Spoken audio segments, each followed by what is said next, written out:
Buenas tardes a todos y a todas. Después de este pequeño break que tuvimos del foro social, sean todos ustedes bienvenidos. Un preámbulo nada más para los chicos que acaban de llegar, muchas gracias por asistir. Comenté con el profesor Cárdenas acerca de la posibilidad de que ustedes estuvieran aquí, ya que el profesor da clase de geografía, da clase de ecología, creo que hasta de matemáticas da, ¿verdad? Es ingeniero. Entonces, él está muy interesado, lo estamos esperando, ahorita que llegue. Pero bueno, les presento a el licenciado César García Valderrama. Él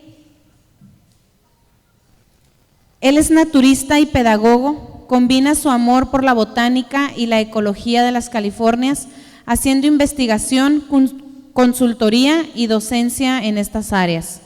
Con estudios independientes y especializados ha impulsado la importancia de la flora nativa de las Californias y su biodiversidad, así como sus beneficios en el desarrollo del ser humano y los seres vivos en la región. Ha estado involucrado en múltiples proyectos de conservación y de infraestructura verde en la región mediterránea de Baja California. Ha sido escritor y colaborador de artículos y estudios sobre el tema. Sus estudios de interés preferidos son ecosistemas de charcas vernales y el chaparral costero. Se ha formado como naturista en el seno de la Sociedad de Plantas Nativas de California y desde 2014 ha sido presidente fundador y delegado del capítulo Baja California para la misma, también conocida en México como Sociedad de Plantas Nativas de Baja California, así como director de Nativos de Baja California, asociación civil desde el 2011.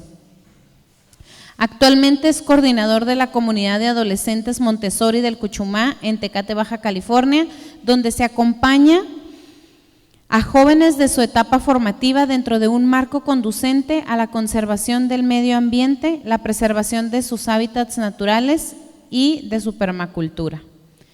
Muchísimas gracias, César, por estar aquí con nosotros.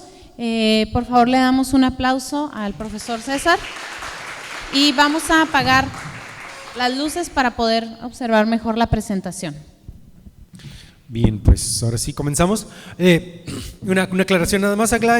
Mi bio dice naturalista, y un naturalista es una persona que simplemente disfruta mucho del medio ambiente. Yo no tengo una formación clásica como científico, pero disfruto mucho y me he capacitado de manera independiente, como dice la biografía. Entonces, bueno, aclarando nada más lo que es un naturalista, que no es un yerbero, ¿no? Específicamente. Bueno, entonces los logos de las dos organizaciones que representan el tema de conservación, que es la Sociedad de Planta Nativa de Baja California y Nativas de las Californias AC. El tema de mi plática es la importancia de la flora del noroeste de Baja California desde la perspectiva de la adaptación profunda. Y esta es la primera vez que doy esta plática con este enfoque, que es la adaptación profunda. Y, no le di ¿tienes para cambiar las diapositivas? Y bueno, remarco el noroeste de Baja California, sí, porque somos una región mediterránea, una región templada, donde están la mayor cantidad del desarrollo urbano. Tijuana, Tecate, Rosarito, la porción urbana de Ensenada básicamente, sí, es donde más crecimiento urbano hay, más rápido se está deforestando, y es donde tenemos el clima templado. Fuera de esta región, el resto del estado, que es aproximadamente el 80%, ciertamente es un desierto, pero es muy diferente y las presiones de desarrollo no son las mismas que las que tenemos acá. Tenemos una gran biodiversidad en la parte mediterránea de nuestra región. Desgraciadamente tenemos muy pocos espacios protegidos de manera legalmente, y es por lo tanto la importancia de hablar de la importancia del lugar donde vivimos. ¿Qué es la adaptación profunda? La adaptación profunda es un concepto que genera un académico llamado Jan Bendel de la Universidad de Cumbria. Él es especialista en desarrollo sustentable. Y él se da cuenta, apenas el documento acaba de salir hace un año, y él se da cuenta, revisando los datos, preparándose para una conferencia nueva, se da cuenta pues que los datos climáticos no nos favorecen, los datos ambientales no nos favorecen, y que estamos hablando si analizamos, si vemos las tendencias, que dentro de pocos años, menos de 10 años, vamos a ver consecuencias directas sobre nuestra sociedad. Entonces estaríamos hablando de colapso de diferentes mecanismos sociales.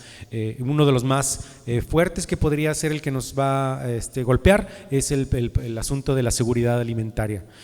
Varias de las regiones productoras de alimentos en el mundo están reportando ya disminución en la producción de alimentos a consecuencia del cambio climático y de la pérdida de biodiversidad. Acabo de ver un artículo, salió un artículo hace como un mes en La Jornada Mexicana, que Chihuahua estaba reportando una producción menor de menos de 40% de frijol. Entonces, muchas regiones del planeta están reportando ya una disminución en la producción alimentaria.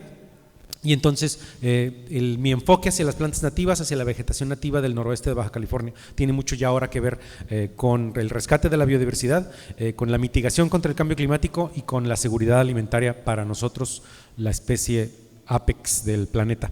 Entonces, bueno, si tienen chance pueden buscar el documento. Es gratuito en internet, se llama Adaptación Profunda, un mapa para navegar la tragedia climática. ¿Sí? Es un tema, es un nombre muy duro, pero es para donde va la tendencia.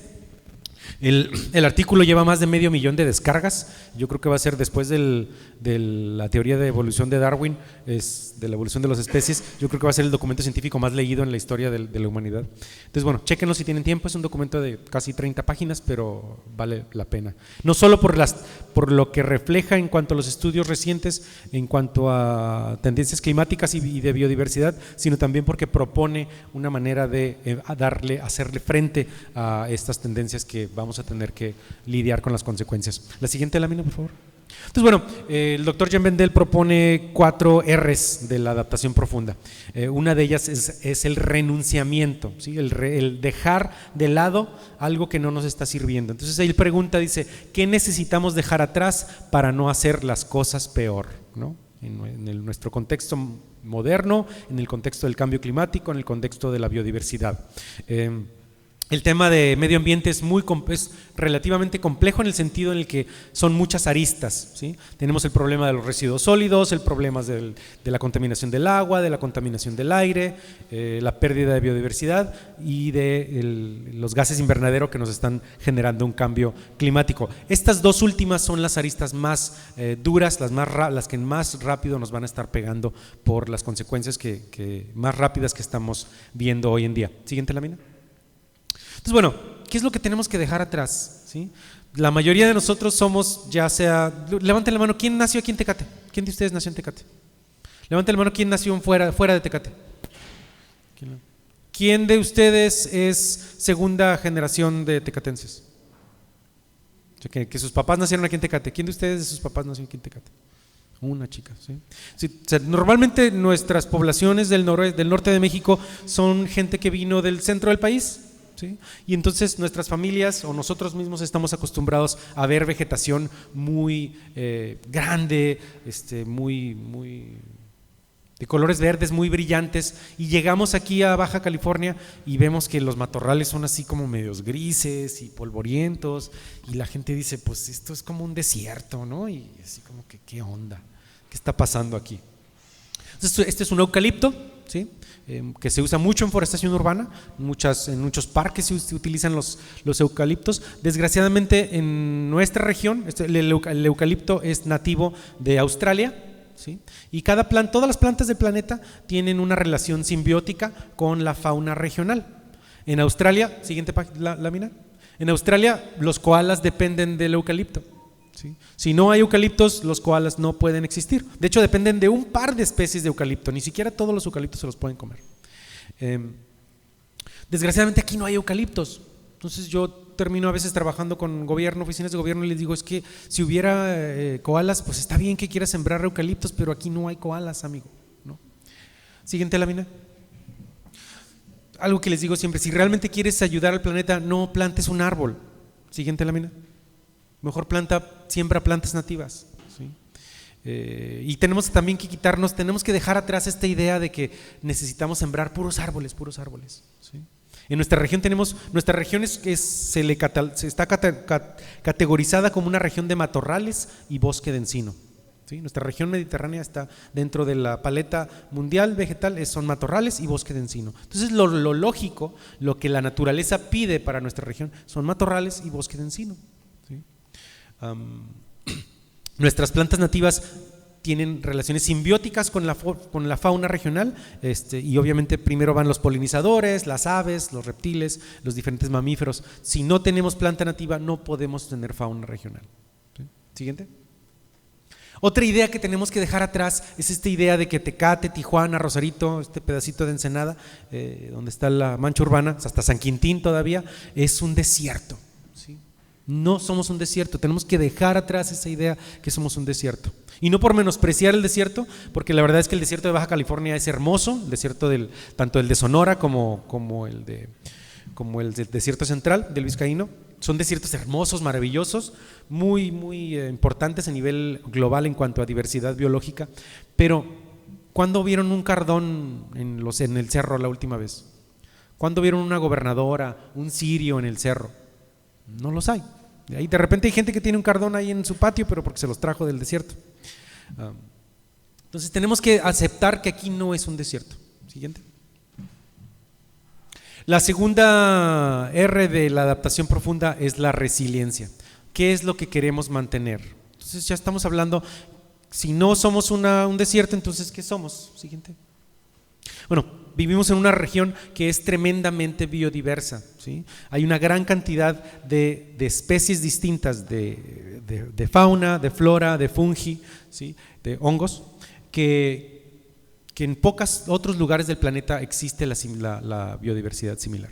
En nuestra región, conocida también como la provincia florística de las Californias, y les voy a pedir que se tomen la mano, hermanos míos, tómense la mano, por favor, hijos míos, tómense las manos.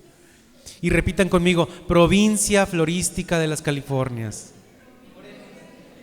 Cierren los ojos y siéntanlo en su corazón, hermanos míos. Provincia florística de las Californias. No, y esta es su casa, chicos. Esta es la casa. Ya suéltense las manos, no quiero que salgan más alumnos de los que entraron. Esta es la casa de ustedes, ¿sí? Ahorita vivimos. Si sus familias vienen de Jalisco, de Sinaloa, de donde sea, pero ustedes ya están haciendo raíces aquí y esta es su región, este es el lugar donde ustedes viven, la provincia florística de las Californias. ¿Habían escuchado estas tres palabras juntas antes? ¿Alguien de ustedes? Entonces esto es bien importante que sepan qué es este lugar. Siguiente. Bueno, ¿cuáles son las plantas nativas de las Californias? Son las plantas que han crecido aquí previo a la llegada del hombre europeo, del hombre blanco y el hombre mestizo a las Californias. Por ahí del 1700 empiezan a llegar ya los establecimientos más férreos y previo a eso todas las plantas que existían aquí habían existido aquí por miles y en algunos casos millones de años en la región. ¿Sí? Los Kumeyaay, los pobladores originales de nuestra región realmente hacían movimientos de plantas, pero era muy mínimo y las mantenían dentro de de las mismas cuencas. Siguiente. Bueno, igual nos podemos regresar, perdón. Nuestras plantas nativas han evolucionado para sobrevivir inviernos relativamente fríos, relativamente húmedos, ¿sí? Y veranos también relativamente calientes pero secos, ¿sí? En el centro del país normalmente el clima es al revés, el verano es caliente pero es húmedo y el invierno es frío pero seco. Acá tenemos un clima distinto, ¿sí? Y entonces esto llamamos un clima mediterráneo o clima templado, que en la escala de Köppen, que es como maneja INEGI estos asuntos, lo manejan como semiárido, ¿sí? Sí ciertamente es algo seco, pero no es propiamente un desierto. Siguiente. Entonces aquí tenemos la provincia florística de las Californias y déjenme, me dan chance voy a agarrar mi láser por acá. Entonces bien, tenemos la provincia florística de las Californias, que ciertamente es la mayor parte de la Alta California en Estados Unidos, que alguna vez fue parte de México, ¿sí? Y la parte sur, tenemos un pedacito, aproximadamente 10% de la provincia, 7% está en la parte mexicana, ¿sí? Es la parte más seca de toda la provincia florística. Acá tenemos el pino rojo, ¿sí? Los bosques de secuoya, que obviamente reciben mucha más humedad, pero todas vienen de la humedad de la corriente de California, que es una corriente que viene del norte y baja mucha humedad y frescura aquí a la región, y esto es algo que junto con las cordilleras de la topografía permite que tengamos un clima mediterráneo, ¿sí? Esta provincia florística de las Californias se encuentra más o menos entre Big Sur, y aquí los ecólogos no se ponen de acuerdo porque unos dicen que comienza en Oregon y otros dicen que comienza un poquito al sur de San Francisco, pero todos coinciden en que termina aquí un poquito al norte del Rosario, Baja California, ¿sí? Y limita con el desierto de Sonora, desierto de Vizcaíno, desierto del Mojave y el The Great Basin. Tiene más de 7,000 especies de plantas, más de 700 especies de anfibios, sin contar polinizadores, sin contar insectos, porque entonces ya se vuelve la lista espantosamente grande. Y es uno de los 10 hotspots de biodiversidad del mundo. ¿Conocen el concepto de biodiversidad ustedes que están estudiando ecología? ¿Concepto de hotspot de biodiversidad, saben lo que es? ¿No? Bueno, un hotspot de biodiversidad, nuestra región es uno de los 35 lugares más ricos en el planeta en biodiversidad, uno de los 35, junto con el Amazonas, el Congo, el subcontinente indio. Nuestra región es uno de los 35 lugares más ricos en biodiversidad. Sin embargo, desgraciadamente somos el número 12 en cuanto a amenazas de cambio de suelo. Miren lo que le comentaba aquí al compañero, si se está deforestando, se está cambiando el uso del suelo muy, muy, muy rápidamente. Somos una de las 5 regiones mediterráneas en el planeta, estamos modelados obviamente por el Mediterráneo europeo, ¿sí? Entonces por especies como la salvia oficinal, el romero, los robles españoles, pues todos son del Mediterráneo europeo y tienen una similitud a nuestra región mediterránea. Las otras son Sudáfrica, el suroeste de Australia y una franjita de Chile. Todos lugares son de clima templado, son muy cotizados en el planeta porque todo el mundo quiere tener sus cultivos ahí, su casita de verano, su viñedo, qué sé yo.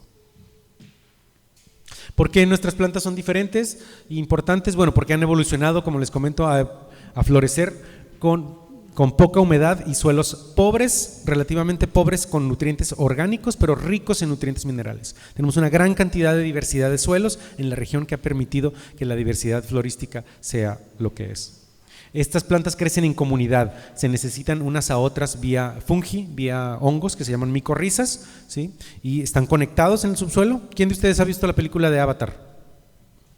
De los marcianos, estos azules que se conectan a los árboles y traen un caballo. Bueno, así nuestras plantas nativas aquí del cerro, acá en el Cuchumá o acá atrás, están conectadas vía hongos, redes de hongos subterráneos y tienen una relación simbiótica, se necesitan unas a otras, son interdependientes. El fungi, los hongos, le jalan humedad de los ríos o del subsuelo y se las dan, el exceso se lo dan a las plantas, mientras que las plantas, el exceso de almidones, de azúcares, se los bajan a los hongos. Es una relación simbiótica y por eso podemos ir al cerro en verano y vemos algunas plantas vivas, un chamizo totalmente vivo, otras están dormidas pero están vivas, totalmente verdes, y tocamos el suelo y está seco como una piedra, ¿no? Dices, ¿cómo está eso? Pues es que es por las redes de micorriza que estas plantas se mantienen vivas. Estas plantas fueron el alimento, la medicina, la recreación y las herramientas para los primeros pobladores, ¿sí? Entonces tienen una gran cantidad de usos etnobotánicos y, como les platico, en el caso de la adaptación profunda, en el caso de los cambios climáticos que vienen, uno de los temas el tema más duro que nos va a golpear es el asunto de la seguridad alimentaria, y muchas de estas plantas pueden ser un gran alimento para nosotros, ¿sí? Los encinos, los encinos y su fruto, la bellota, era el alimento por excelencia de los primeros pobladores, de los Kumeyaay, de los Pai, junto con los piñones, con el frijol de mezquite. Entonces tenemos que regresar a utilizar estos alimentos, a saber procesarlos, a saber cómo crecen estas plantas, volver a resembrarlos en nuestros parques, en nuestras casas, para que no solo podamos favorecer la biodiversidad de la región, pero también para darnos de comer en un momento en el que pueda escasear el alimento. Y bueno, estas plantas, muchas de ellas son tremendamente bellas, son bastiones de biodiversidad, como les digo, y muchas de ellas son únicas en el planeta. No hay ningún otro lugar en el planeta donde tenemos plantas nativas de las Californias. Aquí tenemos un ejemplo. Esta es una planta, no se ve, desgraciadamente, pues no se ven muy, la proyección se ve un poco difuminada, pero esta es una planta de algodoncillo y esta es la planta anfitriona de la mariposa monarca, ¿sí? Todas las mariposas dependen de una o dos especies de plantas, no más. ¿Sí? Imagínense que ustedes nada más pudieran comer, bueno, ustedes felices, ¿no? Que pudieran comer nada más pizza. Nada más pizza pueden comer. Y si no hay Little Caesars ni Mamma Mías o no sé, pues no pueden comer y se mueren de hambre, ¿no? Entonces las mariposas dependen de una o dos especies de plantas. Si no hay esa especie de planta, desaparece la mariposa. Ese es un tipo de polinizador. En el caso del algodoncillo, esa es la planta anfitrión de la monarca. Y pues bueno, todos conocemos que la monarca viaja a Michoacán y allá vive un rato y luego se reproduce y sigue hacia el norte, y ese es su ciclo de la vida. Pues les doy una noticia: la mariposa monarca de las Californias es una población que no se mezcla del todo con la población de Michoacán, y nada más se queda aquí en el Pacífico. Tiene un viaje muy cortito relativamente. Pero los tipos de algodoncillo que consume la mariposa monarca de las Californias no son los mismos algodoncillos que consume en el este de la ciudad, del continente, perdón. Entonces tiene que tener los algodoncillos nativos la monarca, si no se enferma y empieza a ser un problema en la cadena trófica. Restauración. Esta es otra de la tercera R de la adaptación profunda. Es qué necesitamos rescatar que nos ayude con las dificultades y tragedias que se nos vienen encima. Entonces, tenemos que empezar a aprender cuáles son los ecosistemas de nuestra región, cuáles son los tipos de vegetación de nuestra región. Y los dos más dominantes aquí en la parte baja de la montaña es el matorral costero, que obviamente, como su nombre lo dice, es cerca de la costa, alrededor de 25 kilómetros, y luego después sigue el chaparral, aunque tenemos de repente manchones intercambiados. Y no sé si podemos ver el video. Agustín, vamos a ver un video que se llama es un video sobre el matorral costero. Aquí en Tecate no tenemos mucho, aunque del lado de la Toyota todavía, allá para el Cuchumá, tenemos elementos de matorral costero. Adelante.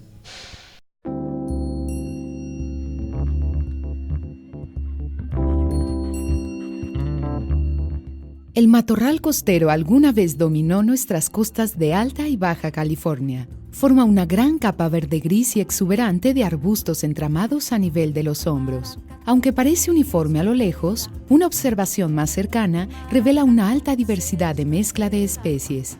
Esta es su historia. El elemento que más define al ambiente de matorral costero es el patrón de nuestras lluvias. Tenemos inviernos relativamente lluviosos, que traen mucho crecimiento y reverdecimiento a nuestro matorral costero. Pero al final de la primavera, sistemas de alta presión se forman en el noreste del Océano Pacífico y de la Gran Cuenca, empujando a las tormentas costa afuera o hacia el norte. Durante estas largas sequías, algunas de nuestras plantas nativas se vuelven secas e inactivas o caudicífolas. Estos inviernos lluviosos y sequías en verano definen nuestro clima mediterráneo, que compartimos solamente con otras 5 regiones a nivel mundial. Los últimos 2 millones de años, varios periodos glaciares han causado que el nivel del mar suba y baje cientos de metros. La acción de las olas en estas costas cambiantes, junto con los levantamientos tectónicos, han esculpido terrazas marinas en diferentes alturas. El levantamiento de los lechos de río también ha creado terrazas similares. Arroyos y ríos esculpieron valles y cañones mientras se elevaba nuestro relieve. El matorral costero enmarca algunos de nuestros hábitats más delicados.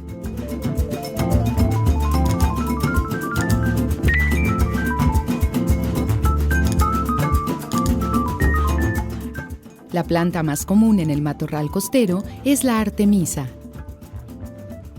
Pero tenemos otras especies subdominantes.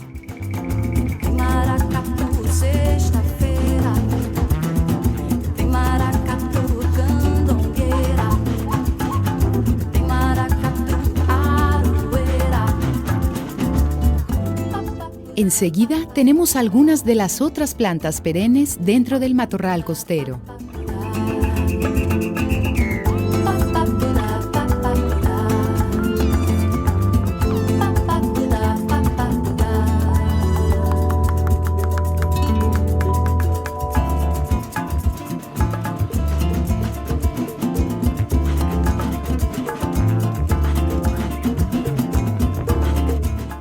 Tenemos muchas plantas anuales, todas una delicia para los ojos.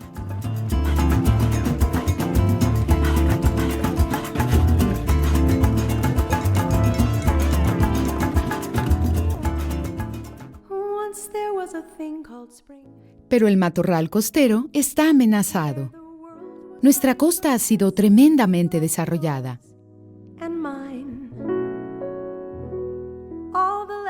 Un poco menos obvio, nuestras zonas rurales también han sido transformadas similarmente. En San Luis Obispo County, el pastoreo y la ganadería han cambiado mucho matorral costero en Zacatales.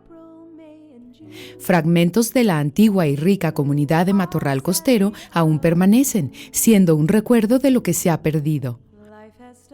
Nuestro hábitat de matorral costero está gravemente reducido o degradado, con especies invasivas formando monocultivos.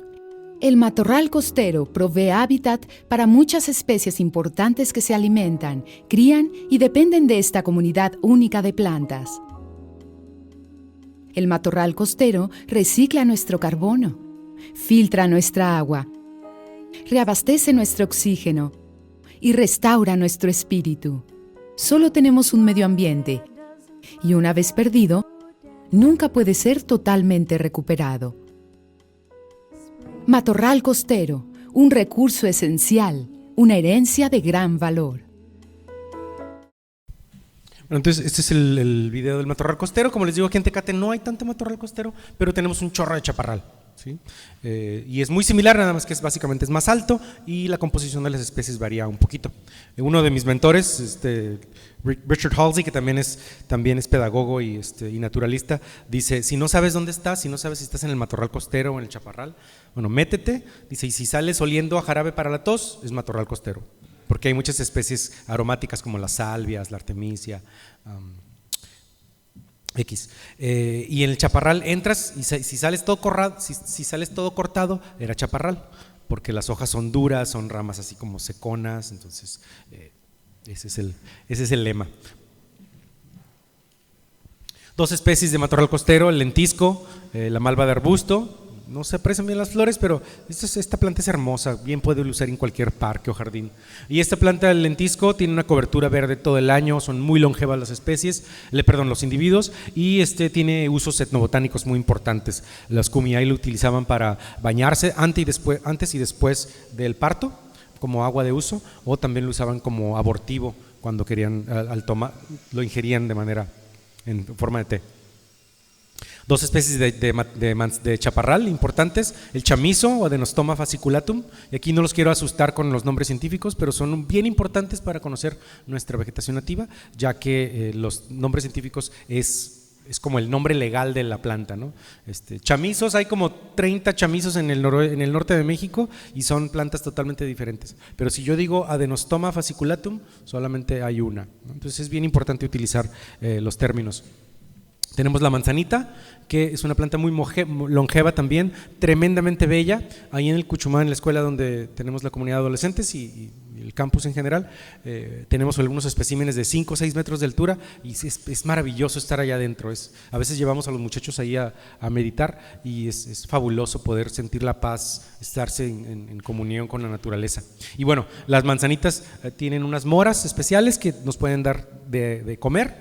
Puedes hacer un azúcar con la pulpa o el mismo hueso lo puedes moler para hacer harinas. Entonces es una planta que podría ser muy importante en un momento de inseguridad alimentaria.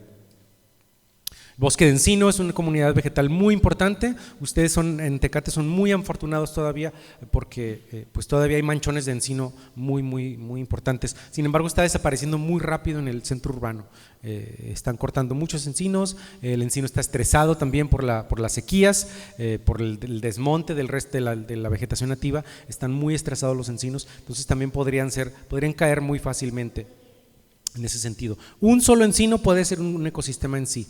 Le da de comer a pájaros carpinteros, azulejos, hay una salamandra que vive arriba de los encinos, diferentes polinizadores dependen del encino, y bueno, nos da bellotas, que como les digo era el alimento por excelencia de los Kumeyaay. Entonces otra cosa con la que tenemos que reconciliarnos es con quitarnos esta idea que los nativos originales de la Baja California son gente ignorante, gente que se puede despreciar.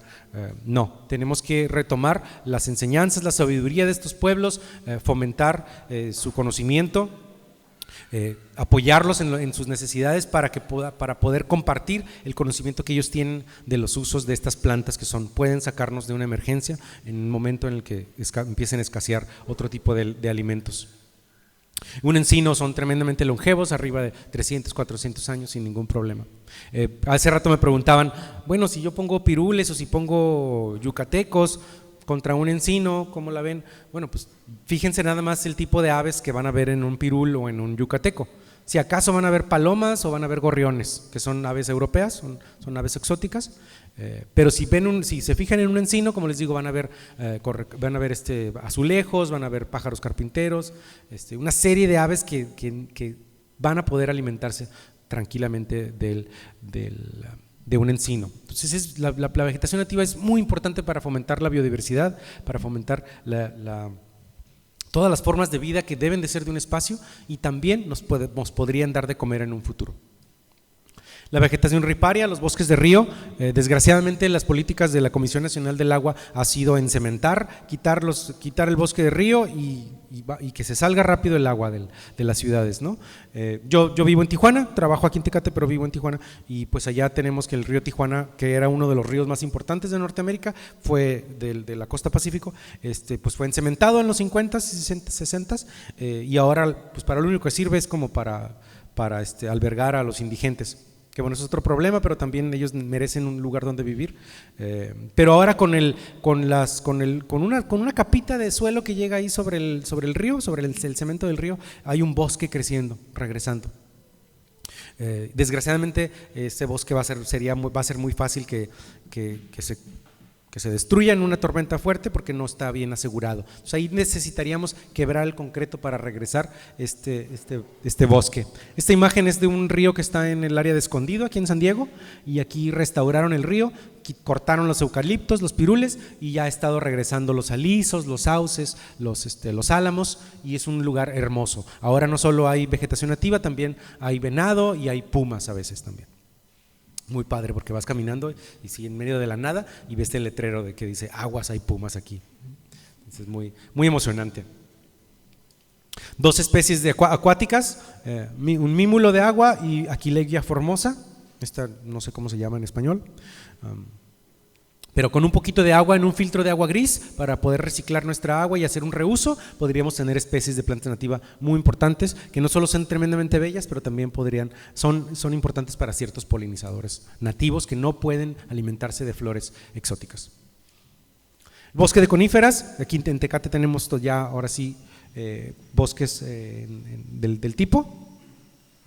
Muy importantes y obviamente tenemos espacios protegidos como en el caso de Parque Constitución y San Pedro Mártir, sin embargo son chiquititos, ¿sí?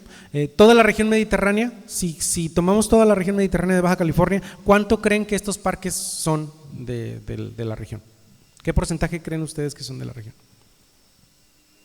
¿20%? Es menos del 3% estos dos parques y nada más es chaparral de alta montaña y bosque de coníferas. Y todo lo demás, el chaparral, el matorral costero y las charcas vernales que ahorita vamos a ver, no tienen protección. Básicamente, el único espacio creo que son áreas de conservación pero privadas es el Parque del Profesor aquí en Tecate, aquí en el Cuchumá, y bueno, las otras reservas que están de Terra Peninsular que están en el área del Rosario y las de Jardín Botánico San Quintín y Colonet, que son chiquititas, son una cosita chiquitita. ¿Quién de aquí conoce Parque Constitución o San Pedro Mártir? Levanten la mano, ¿quién conoce? Vayan, visítenlo, porque quién sabe cuánto más tiempo más dure, ¿sí? Las temperaturas están subiendo, ya tenemos problemas con infestaciones de escarabajos. No se ve aquí, se alcanza a ver un tocón de un pino, pero están muy estresados por la falta de frío y la falta de agua, están muy estresados los pinos y les está cayendo una plaga muy particular que no hay manera de controlarla. Y bueno, también si empiezan a haber incendios catastróficos como los que hemos tenido en California, pues vamos a tener problemas. Entonces vayan y visítenlos, conózcanlos porque de otra manera se los van a perder. Las charcas vernales es el ecosistema más golpeado de la región. Son básicamente estas charcas que se generan en la temporada de lluvias sobre suelos arcillosos, de barro básicamente, y el agua se estanca y queda ahí por un par de semanas, y entonces han fomentado una especie, un tipo de flora y de fauna que solamente puede vivir en las charcas vernales, ¿sí? Ahora sí que eso es endémica de las diferentes charcas, y ahí son organismos chiquitos, plantitas pequeñitas.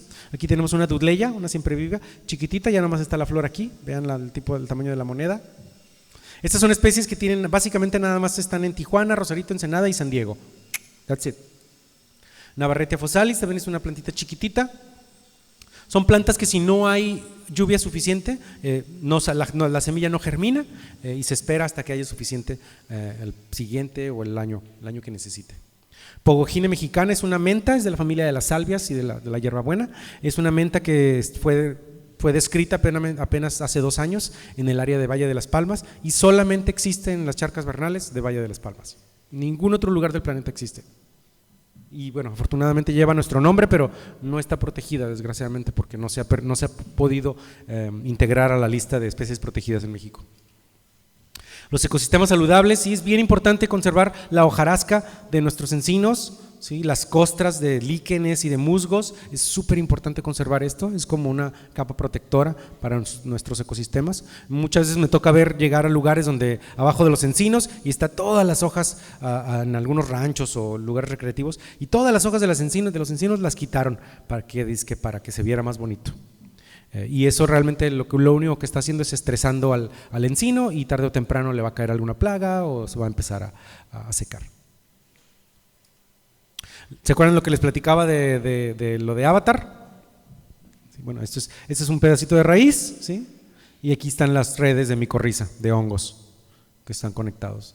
Aquí se ve un pedazo de raíz y las redes de micorriza. Sabemos ahora recientemente que esta rizósfera, estos hongos tienen una gran capacidad de secuestrar carbono, ¿sí? Entonces uno de nuestros problemas más grandes con el calentamiento global es que no hay, la vegetación no está absorbiendo el carbono suficiente, y normalmente pensamos que el Amazonas y las selvas tropicales va a hacer el trabajo. Ciertamente son muy importantes, pero nuestros ecosistemas de matorrales, incluso también los de desierto, son bien importantes en el ciclo del carbono a nivel planetario, y hay varios estudios que demuestran que esto es bien importante, conservar nuestras áreas de matorrales para seguir secuestrando carbono. Entonces, si les preocupa el Amazonas, si les preocupa que se está quemando Burma, que se está quemando el Congo, asústense, sí, cierto. Pero también entonces tenemos que proteger lo que está aquí y tratar de reforestar con las especies nativas de nuestra región. Reconciliación, esta es la cuarta R de la adaptación profunda, y ya estamos por terminar.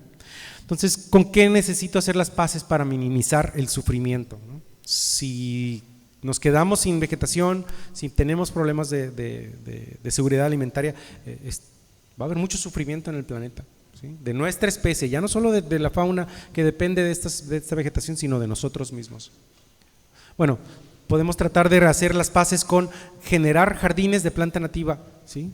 Quitarnos esta idea, ¿sí? Resignarnos a esta idea de que se tiene que ver siempre verde, así el pasto, así en colores así de película de Hollywood. Y utilizar las plantas nativas de nuestra región en nuestros jardines, ¿sí? Que nos pueden dar de alimento y son importantes para la biodiversidad.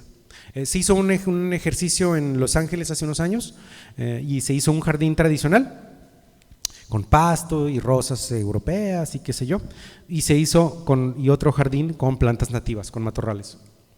Al final de un año se dieron cuenta que el jardín tradicional gastaba 52,000 galones, mientras que el jardín de plantas nativas, una vez establecido, gasta 6,000 galones a nivel anual, ¿sí? Que es como es una diferencia de 10-1 más o menos.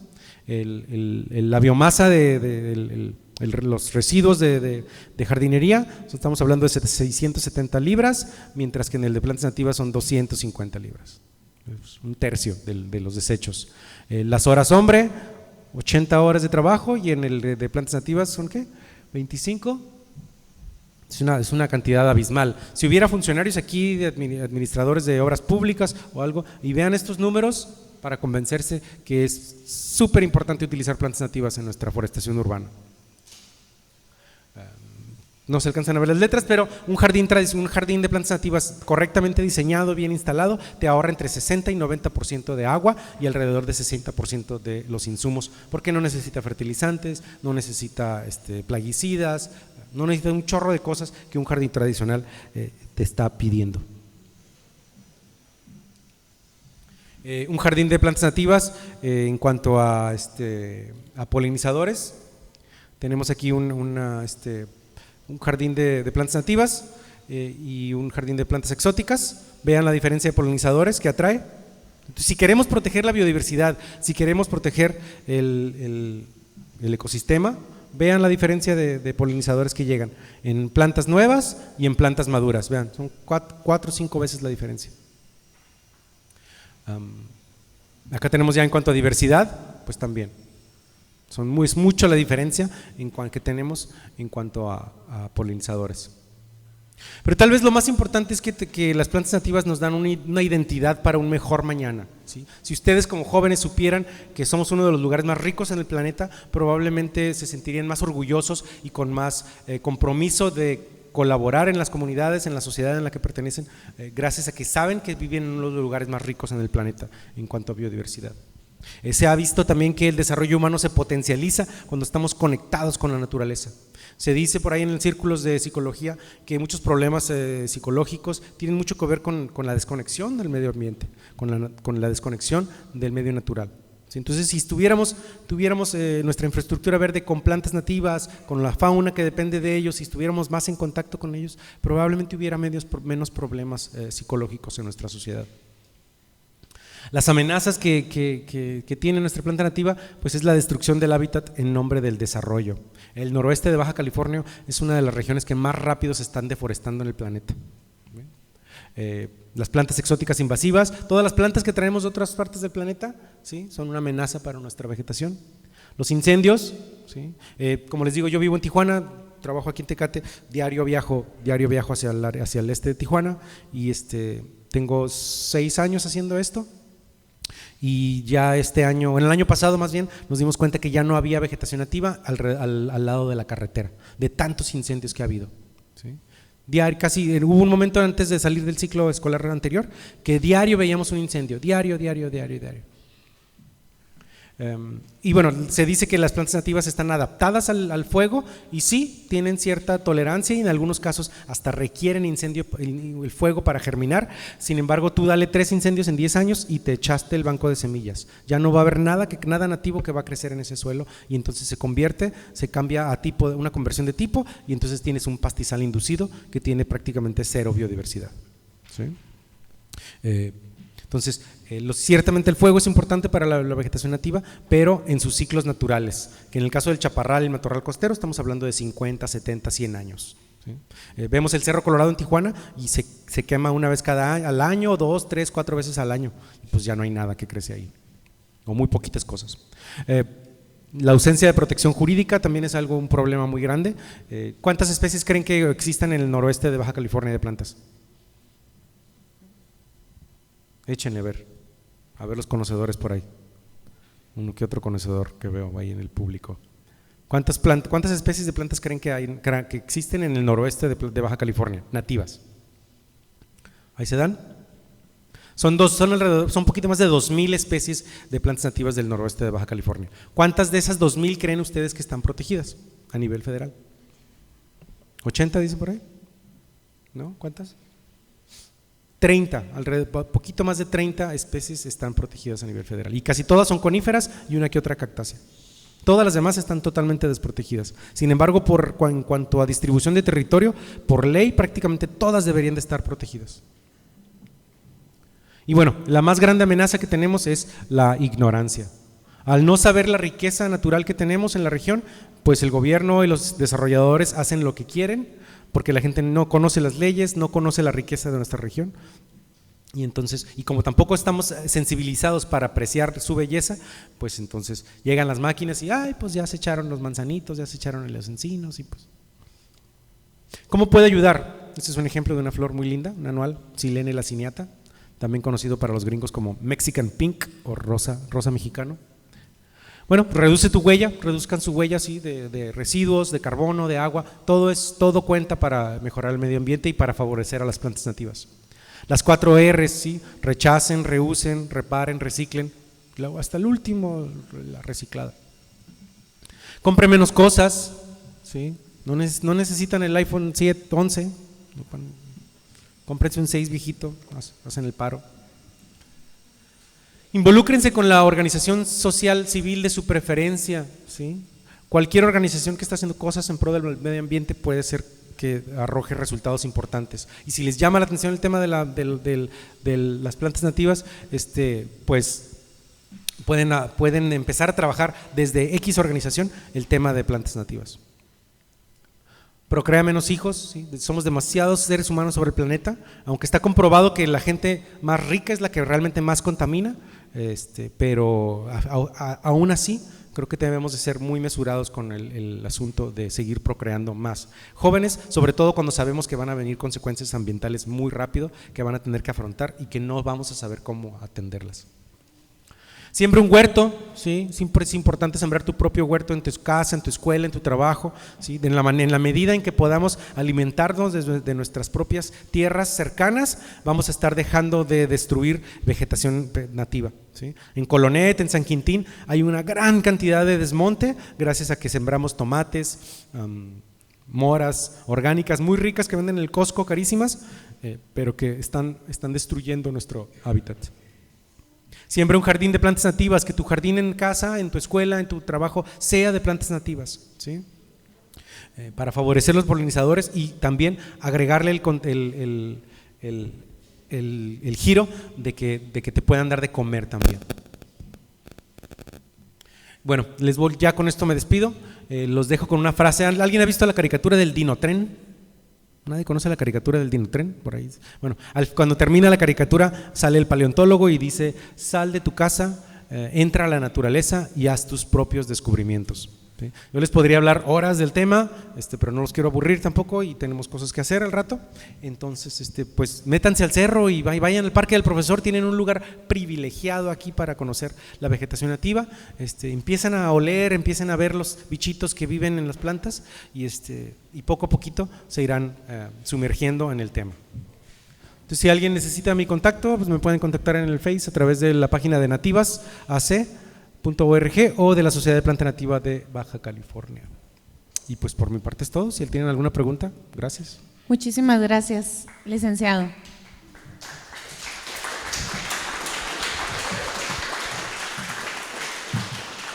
A ver, tenemos una pregunta por aquí. Gracias. César, muchas gracias por tu plática, muy interesante, novedosa. 2 preguntas sencillas. ¿Dónde estudiaste? ¿Dónde te documentaste de todo esto?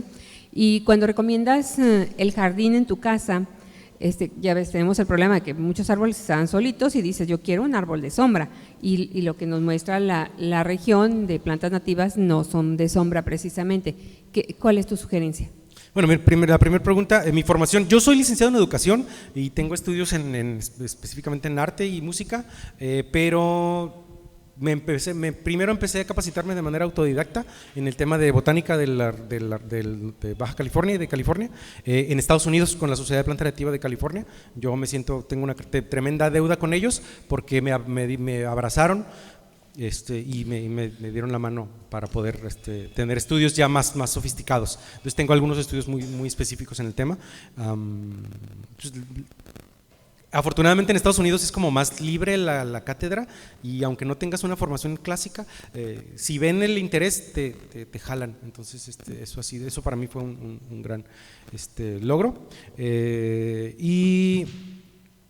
Y en el caso de plantas específicas, pues un encino te va a dar sombra, y si le echas agua extra, pues se va a ir muy rápido, crecen muy rápido.